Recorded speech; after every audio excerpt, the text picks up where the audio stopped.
ലോകം ഇന്ന് ഭീതിയോടെ ഉറ്റുനോക്കുന്നത് പശ്ചിമേഷ്യയിലേക്കാണ്. സമാധാനത്തിന്റെ വെള്ളരിപ്രാവുകൾക്കായി സ്വയം ചമയുന്ന അമേരിക്കയും അവരുടെ പ്രസിഡന്റ് ഡൊണാൾഡ് ട്രംപും നടത്തുന്ന അപകടകരമായ കളികളാണ് നമ്മളിപ്പോൾ കണ്ടുകൊണ്ടിരിക്കുന്നത്.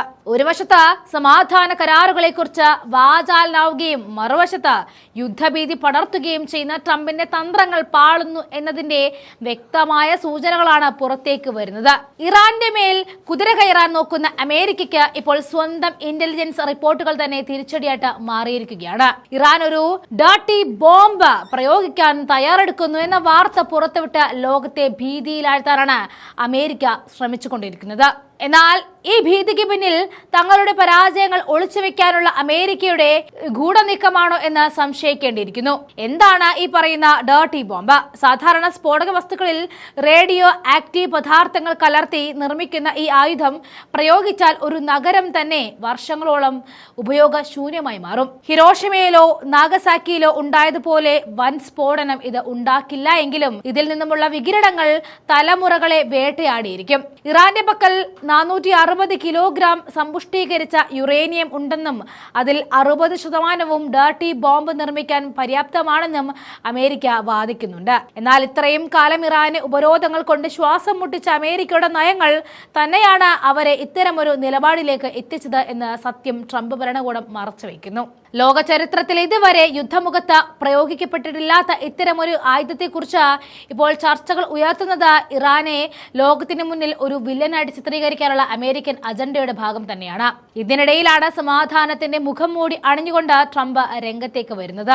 ഇറാനുമായിട്ട് സമാധാന കരാറിന് ശ്രമിക്കുന്നുവെന്നും ചർച്ചകൾ ഫലപ്രദമാണെന്നും ട്രംപ് സോഷ്യൽ മീഡിയയിലൂടെ അവകാശപ്പെട്ടു. എന്നാൽ ഇത് വെറും വാചക കസർത്ത് മാത്രമാണെന്ന് ഇറാൻ വ്യക്തമാക്കി കഴിഞ്ഞു. അമേരിക്ക മുന്നോട്ട് വെക്കുന്ന നിബന്ധനകൾ പരിശോധിച്ചാൽ അവ എത്രത്തോളം ഏകപക്ഷീയമാണെന്ന് മനസ്സിലാകും. ഇറാന്റെ ആണവ ഗവേഷണങ്ങൾ പൂർണ്ണമായിട്ടും നിർത്തണം, ബാലിസ്റ്റിക് മിസൈൽ പരീക്ഷണങ്ങൾ ഉപേക്ഷിക്കണം, ചുരുക്കത്തിൽ ഇറാന്റെ പ്രതിരോധ ശേഷി പൂർണ്ണമായിട്ടും തകർത്ത് അവരെ അമേരിക്കയുടെ പാദസേവകരാക്കി മാറ്റുവാനാണ് ട്രംപിന്റെ ശ്രമം. സ്വാഭാവികമായിട്ടും ഇത്തരം അടിമത്ത കരാറുകൾക്ക് ഇറാൻ വഴങ്ങില്ല എന്ന് ഉറപ്പാണ്. Iran parliament speaker Mohammad Bagher Ghalibaf പറഞ്ഞതുപോലെ ഇത് വിപണികളെ സ്വാധീനിക്കാനും ലോകത്തെ തെറ്റിദ്ധരിപ്പിക്കാനുമുള്ള വെറും മനഃശാസ്ത്രപരമായ നീക്കം മാത്രമാണ്. ഫെബ്രുവരി 28-ന് ഇറാനെതിരെ സംയുക്ത സൈനിക ആക്രമണം ആരംഭിച്ച അമേരിക്കയും ഇസ്രയേലും ഇപ്പോൾ സമാധാനത്തെക്കുറിച്ച് സംസാരിക്കുന്നത് തികഞ്ഞ പരിഹാസ്യം തന്നെയാണ്.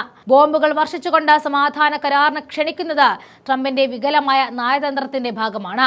അമേരിക്കയിലും ഇസ്രയേലിലും നിലനിൽക്കുന്ന ആഭ്യന്തര പ്രശ്നങ്ങളിൽ നിന്നും ഭരണകൂടത്തിനെതിരെയുള്ള ജനരോക്ഷത്തിൽ നിന്നും ശ്രദ്ധ തിരിക്കാനാണ് ഇത്തരം വാർത്തകൾ പ്രചരിപ്പിക്കുന്നത്. വൈസ് പ്രസിഡന്റ് JD വാൻസ് ഉൾപ്പെടെയുള്ള പാകിസ്ഥാനിലെയും മറ്റ് ചർച്ചകൾ തയ്യാറെടുക്കുന്നു എന്നും വാർത്തകൾ വരുന്നുണ്ടെങ്കിലും ഇറാന്റെ വിദേശകാര്യമന്ത്രി അബ്ബാസ് അറാങ്ചി വ്യക്തമായ നിലപാടുമായിട്ട് മുന്നോട്ട് പോവുകയാണ്. ഒമാൻ പോലുള്ള രാജ്യങ്ങൾ വഴി സന്ദേശങ്ങൾ കൈമാറുന്നുണ്ടെങ്കിലും അമേരിക്കയുടെ വിരട്ടലുകൾക്ക് മുന്നിൽ ഇറാൻ മുട്ടുമടക്കില്ല എന്ന് ഉറപ്പാണ്. ട്രംപിന്റെ തന്ത്രങ്ങൾ പാളുന്നു എന്നതിന്റെ ഏറ്റവും വലിയ തെളിവാണ് ഇസ്രയേൽ ഉദ്യോഗസ്ഥരുടെ തന്നെ വെളിപ്പെടുത്തലുകൾ. അമേരിക്കയുടെ കടുത്ത നിബന്ധനകൾ ഇറാൻ അംഗീകരിക്കില്ല എന്ന് ഇസ്രയേൽ പോലും വിശ്വസിക്കുന്നു. സൈനിക നേട്ടങ്ങൾ ഉപയോഗിച്ച് ഇസ്രയേലിന് അനുകൂലമായ ഒരു കരാർ അടിച്ചേൽപ്പിക്കാമെന്ന നെതന്യാഹുവിന്റെയും ട്രംപിന്റെയും കണക്കുകൂട്ടലുകൾ പിഴയ്ക്കുകയാണ്.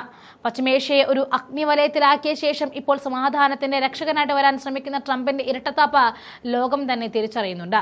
സ്വന്തം മണ്ണിൽ വികിരണങ്ങൾ പടരാൻ സാധ്യതയുണ്ട് എന്ന ഇന്റലിജൻസ് റിപ്പോർട്ടുകൾ കണ്ട് അമേരിക്ക ഇപ്പോൾ വിറയ്ക്കുകയാണ്. സമാധാന കരാർ പ്രതിസന്ധിയിലായതോടെ ട്രംപ് ഭരണകൂടം കൂടുതൽ സമ്മർദ്ദത്തിലേക്ക് എത്തിയിരിക്കുകയാണ്.